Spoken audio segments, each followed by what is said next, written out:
तो बच्चों आज हम स्टार्ट करने वाले हैं एक नया टॉपिक जिसका नाम है वेक्टर ऑपरेशंस। इसके अंदर हम क्या सीखने वाले हैं? तो इसके अंदर हम multiplication, addition and subtraction of vector सीखेंगे। तो आइए स्टार्ट करते हैं हमारे नए टॉपिक के ऊपर जो कि है वेक्टर ऑपरेशन। तो सबसे पहले इसमें सीखेंगे बच्चों मल्टीप्लिकेशन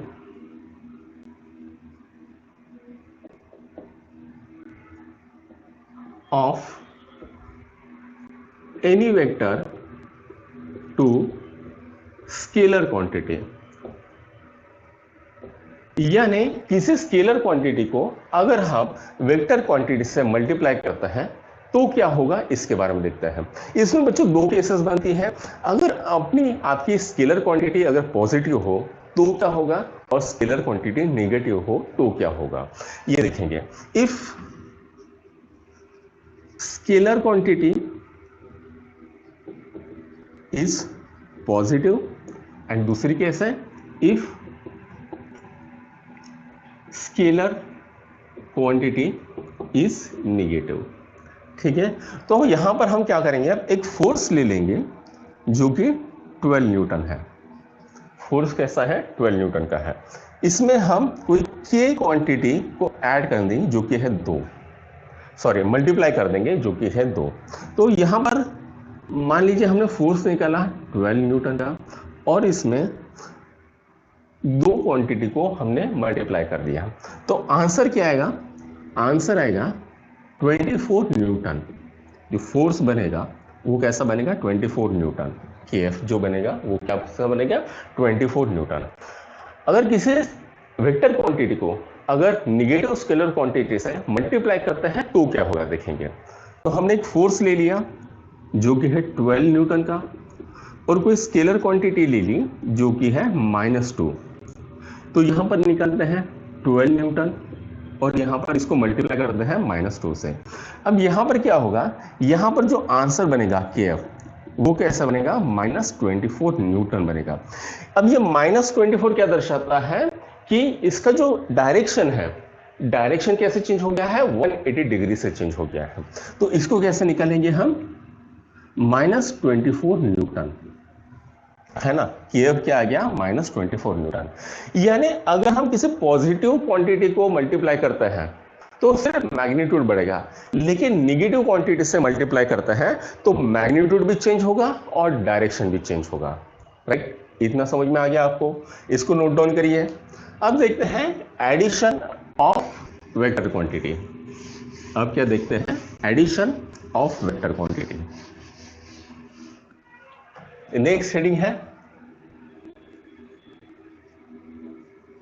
एडिशन ऑफ वेक्टर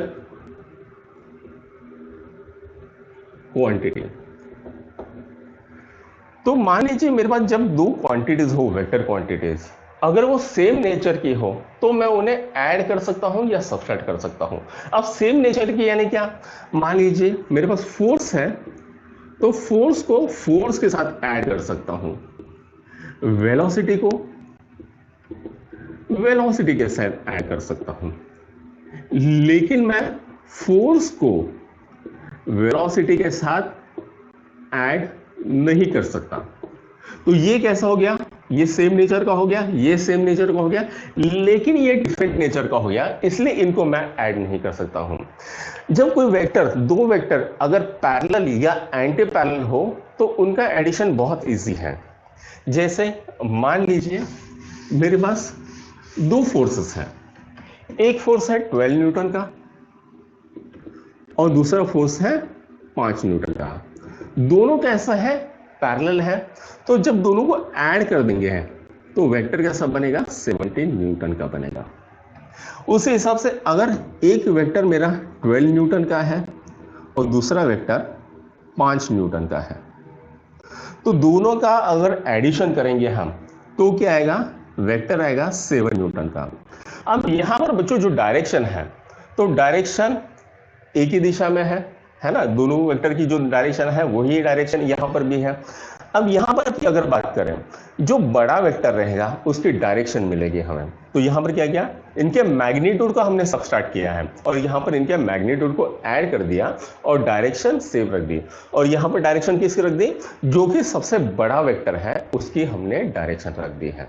ठीक है, अगर मान लो मेरे पास एक वेक्टर है 10 न्यूटन का और दूसरा वेक्टर है 10 न्यूटन का, दोनों अगर एक ही दिशा में है तो दोनों को ऐड करूंगा तो हमें जो क्या मिलेगा, 20 न्यूटन का सेम डायरेक्शन में मिलेगा। लेकिन अगर एक वेक्टर है 10 न्यूटन का ईस्ट की तरफ जा रहा है और दूसरा वेक्टर 10 न्यूटन का वेस्ट की दिशा में जा रहा है, तो vector A plus vector B is equal to 0 हो जाएगा। यानी दोनों वेक्टर कैसे हो जाएंगे, कैंसल आउट हो जाएंगे। ठीक है, इसी तरह से अगर मान लो मेरे पास एक स्क्वायर है, मैंने क्या बनाया है, एक स्क्वायर बनाया है ना, ये समझ लो एक स्क्वायर है। अब यहां पर इसका सेंटर पॉइंट रहेगा O, ये A है, ये B है, ये C है और ये D है। अब वेक्टर AO अगर मैं बनाता हूं यहां पर, तो AO और वेक्टर OC दोनों की डायरेक्शन सेम है और दोनों का मैग्नीट्यूड डायगोनल हाफ होने के कारण दोनों का मैग्नीट्यूड भी सेम रहेगा। तो मैं ऐसा कह सकता हूं vector AO is equal to vector OC। ठीक है, लेकिन अगर इसकी या किसी इसकी डायरेक्शन अपोजिट हो, यानी वेक्टर AO 180 डिग्री को है वेक्टर OC के, तो मैं क्या कहूंगा, vector AO is equal to plus vector OC is equal to 0, यानी vector AO is equal to minus vector OC। अगर हम यहां पर माइनस का साइन कर दें, अपोजिट कर दे इसको, तो ये क्या आ जाएगा, वेक्टर OC हो जाएगा, है ना। ठीक, तो आपको ये समझ में आया, vector AO plus vector OC is equal to क्या, 0 आ जाएगा। यानी वेक्टर AO और वेक्टर OC दोनों को क्या कर रहे हैं, कैंसल आउट कर रहे हैं। ठीक, इतना आपको समझ में आ गया। अब देखते हैं बच्चों ट्रायंगल लॉ।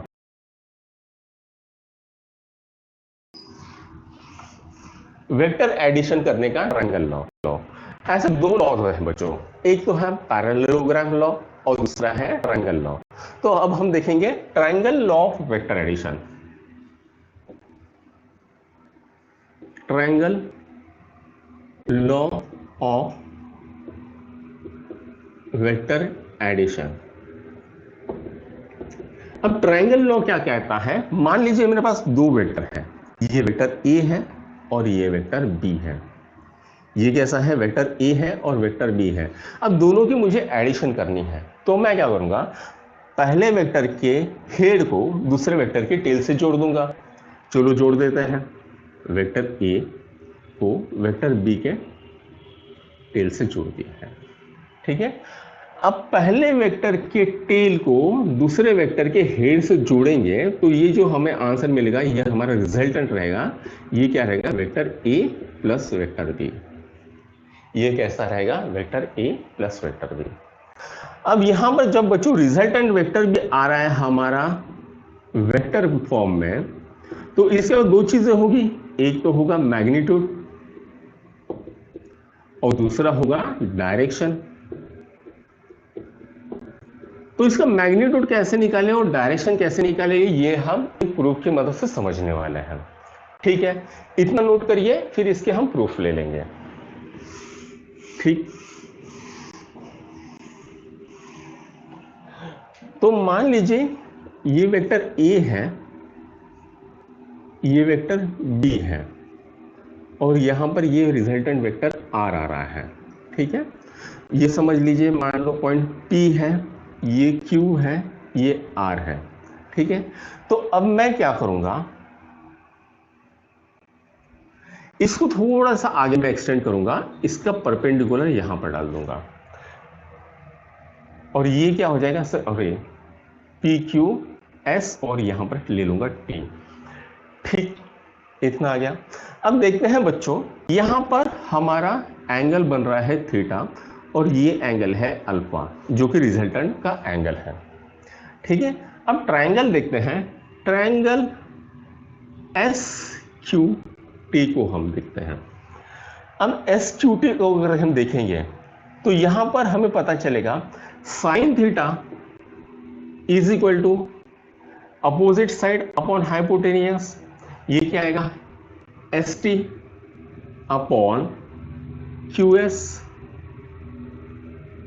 ठीक है, अगर मैं क्यू एस को भी कुछ नाम दे देता हूं, मान लीजिए इसको नाम दे देंगे एम एन और यहां पर ओ दे देंगे। ठीक है, तो यहां पर देखिए साइन थीटा क्या हो रहा है S T upon Q S आ रहा है, तो ये हम क्या लिख सकते हैं एन अपॉन क्यू एस कितना है एम है, तो N is equal to M sine theta हो जाएगा। एन क्या हो जाएगा N is equal to M sine theta हो जाएगा, तो यहां पर N is equal to M sine theta लिख देंगे। Cos theta is equal to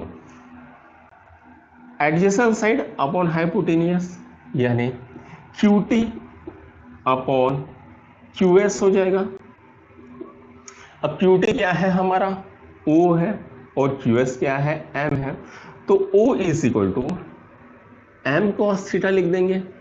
ठीक है, ओ इज इक्वल टू क्या हो जाएगा एम कॉस थीटा हो जाएगा। राइट, ये हमें वैल्यू मिली। अब देखते हैं ट्रायंगल बड़ा वाला पी एस टी या S P T, triangle S P T. अब यहां पर देखो बच्चों, हम यहां पर पाइथागोरस थ्योरम लगा सकते हैं, तो R square is equal to P T square plus S T square कर सकते हैं। आर स्क्वायर क्या है पी एस का स्क्वायर है। ठीक है, तो यहां पर पी टी स्क्वायर क्या है A plus O whole square plus N whole square. अब ए की वैल्यू हमें पता नहीं है, ओ की वैल्यू क्या है M cos theta whole square plus N की वैल्यू क्या है M sine theta whole square. ठीक है, इसको अगर हम सिंप्लीफाई करते हैं तो हमें क्या मिलेगा A square plus 2am cos theta plus M square cos square theta मिल जाएगा, और यहां पर क्या मिलेगा M square sine square theta मिल जाएगा। ठीक, अब यहां पर अगर हम इसको सिंप्लीफाई करते हैं A square plus 2am cos theta plus M square को अगर कॉमन निकालते हैं तो ये क्या आएगा sine square theta plus cos square theta. ठीक है, तो ये क्या आएगा A square plus 2am cos theta plus M square निकल के आ जाएगा, तो यही क्या होगा हमारा आर स्क्वायर। ठीक, इसको और तरीके से लिख सकता है R is equal to under root A square plus 2am cos theta plus M square. ठीक है, ये फॉर्मूला हमारा निकल के आएगा। इसको जनरल वे में कैसा लिखेंगे, तो जनरल वे में लिखेंगे R is equal to under root A square plus B square plus 2ab cos theta, ये हो गया इसका जनरल फॉर्म। ठीक, अब निकलते हैं बच्चों टैन अल्फा कैसा है, ये एंगल है अल्फा जो कि उसका डायरेक्शन दर्शा रहा है किसका रिजल्टेंट का, तो उसको निकालेंगे tan alpha is equal to opposite side upon adjacent side S T upon P T, S T upon P T. तो एस टी कितना है M sine theta, M sine theta upon P T क्या है A plus M cos theta, A plus M cos theta. ठीक है, ये हमें मिल गया। तो इस तरह से हम लिख सकते हैं जनरल फॉर्म में tan alpha is equal to B sine theta upon A plus B cos theta. ठीक है, अल्फा की वैल्यू निकालनी है, alpha is equal to tan inverse B sine theta upon A plus B cos theta, ये इसका general form आ जाएगा। Right, इसको note down करिए फिर आगे बढ़ते हैं। नोट डाउन कर लिया तो इसके ऊपर हम न्यूमेरिकल करते हैं।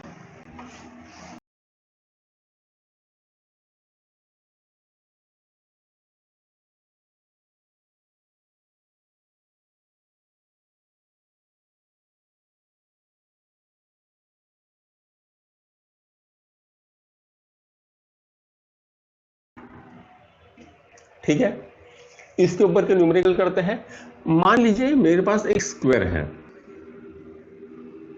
ठीक, ये उसका सेंटर है O, ये मान लो वेक्टर A है, ये वेक्टर B है, ये वेक्टर C है और ये वेक्टर D है।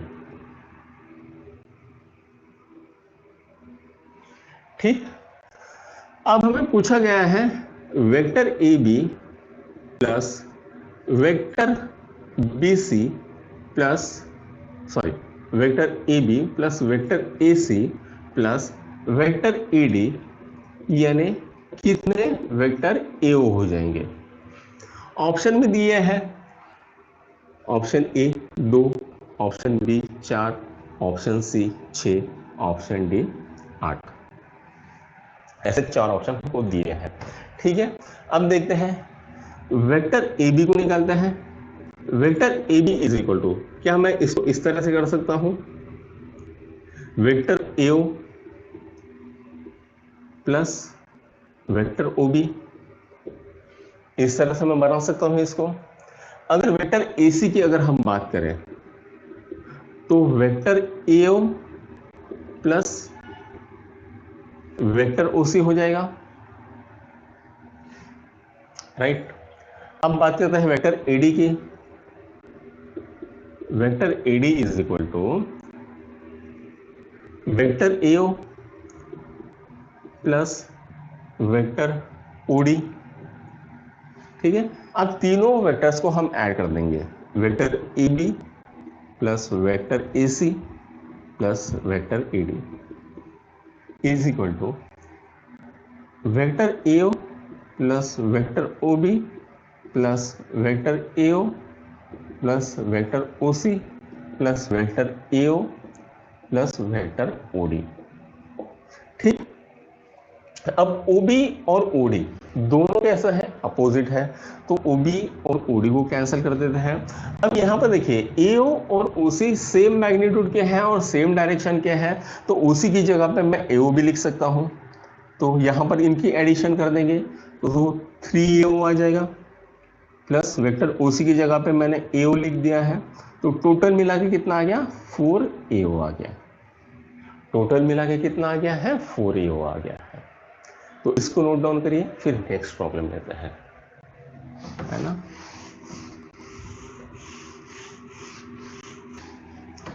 तो मान लीजिए मेरे पास एक हेक्सागोन है,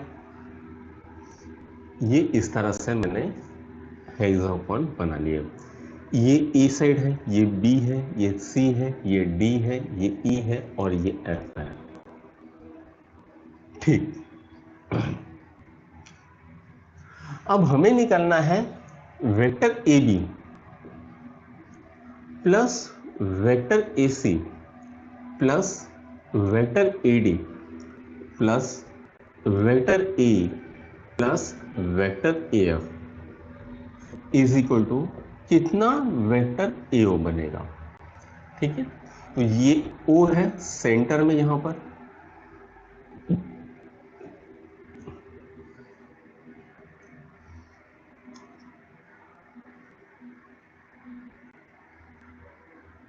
ठीक, इस तरह से दिया हुआ है, तो हमें निकालना है कि इतने सारे वेक्टर मिला के कितने वेक्टर ए बनेंगे, यह हमें निकालना है। ऑप्शन दिया है A option 4, B option 6, C option 7 और डी ऑप्शन 8। तो आइए इसको सॉल्व करते हैं।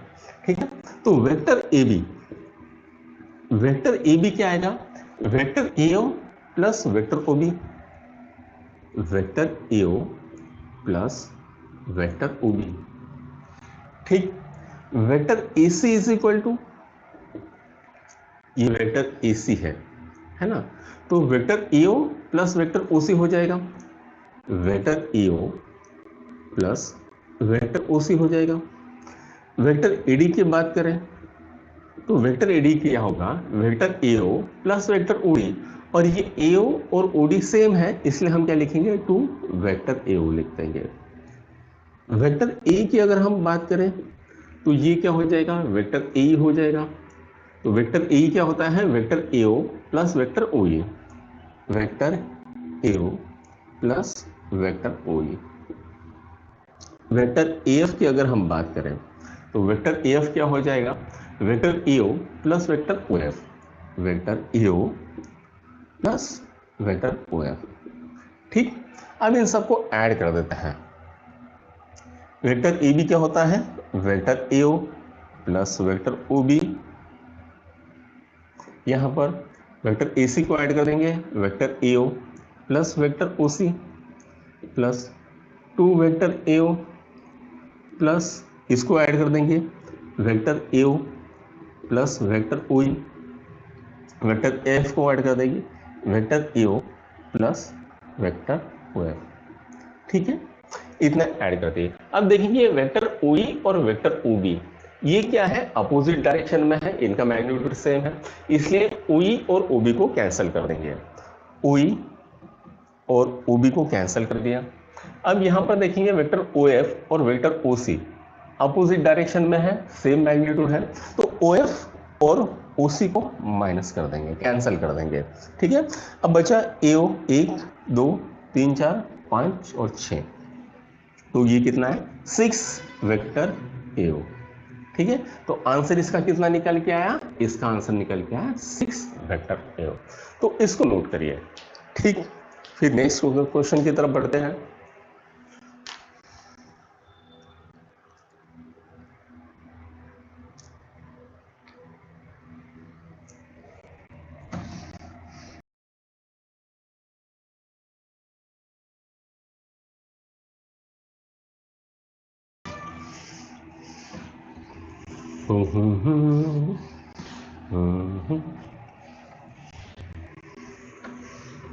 ओके, तो बच्चों अब नेक्स्ट प्रॉब्लम करते हैं। हमारे पास 3 वेक्टर दिए हैं, वेक्टर ए और वेक्टर बी मिला के हमारा वेक्टर सी बन रहा है, जो कि रिजल्टेंट है। अब यहां पर दिया है वेक्टर ए का magnitude is equal to vector B का magnitude is equal to vector C का मैग्नीट्यूड। तो हमें पूछा गया है वेक्टर ए और वेक्टर बी के बीच का एंगल निकालो, vector B and vector C के बीच का एंगल निकालो, vector C and vector A के बीच का एंगल निकालो। तो आइए इसको सॉल्व करते हैं। अब यहां पर देखो बच्चों, तीनों के जो मैग्नीट्यूड है सेम है, तो ये कब सेम रहेंगे, जब तीनों इक्विलैटरल ट्रायंगल में रहेंगे तब। तो सबसे पहले हम निकालेंगे इक्विलैटरल ट्रायंगल। तो ये ए हो गया, ये बी हो गया और ये सी हो गया। ठीक है, सी क्या है, रिजल्टेंट वेक्टर है, ए और बी मिलके बन रहा है। अब हमें पता है अगर ये इक्विलैटरल ट्रायंगल है तो ये कैसा आएगा, 60 डिग्री आएगा, ये कैसा आएगा, 60 डिग्री आएगा और ये भी 60 डिग्री आएगा। अब ए और बी का अगर एंगल निकालना है तो हमें क्या करना पड़ेगा, यहाँ पर टेल से टेल जोड़नी पड़ेगी।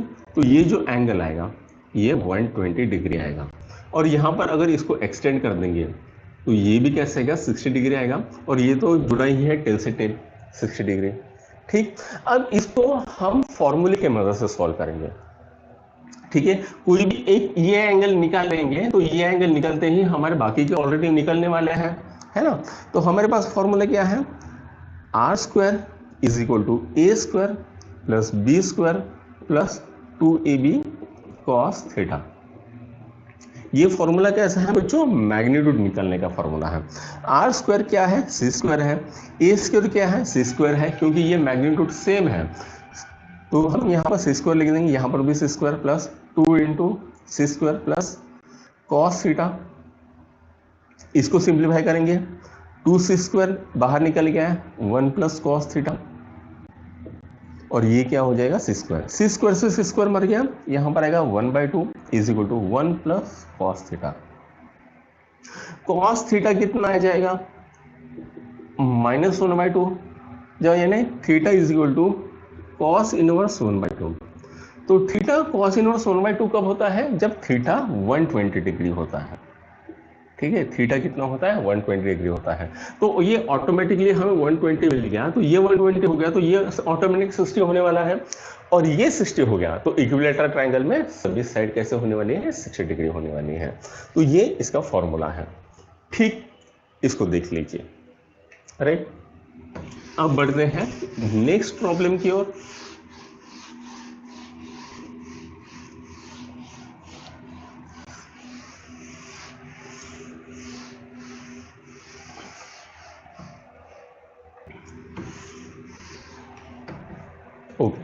तो हमें दिया है vector C is equal to vector A plus vector B. Next question कर रहे हैं, इसमें vector B is equal to 2a दिया है, magnitude of b is equal to है, और a है परपेंडिकुलर टू c। ए कैसा है? Perpendicular to C. तो हमें निकालना है angle between A and B and B and C. A और बी के बीच का एंगल निकालना है और बी और सी के बीच का एंगल निकालना है। तो आइए स्टार्ट करते हैं। तो यहां पर बच्चों ये ए और बी मिलके हमारा बन रहा है सी। ये ए है, ये सी है और ये बी है। तो सी कैसा है? ए को परपेंडिकुलर है। तो यहां पर हमने ये फिगर बना लिया, ठीक। तो यहां पर हम फॉर्मूला यूज करते हैं। वो फॉर्मूला कैसा रहेगा? यहां पर मान लीजिए थीटा है, तो ये ए है, तो ये B is equal to 2a है। तो साइन थीटा क्या होगा?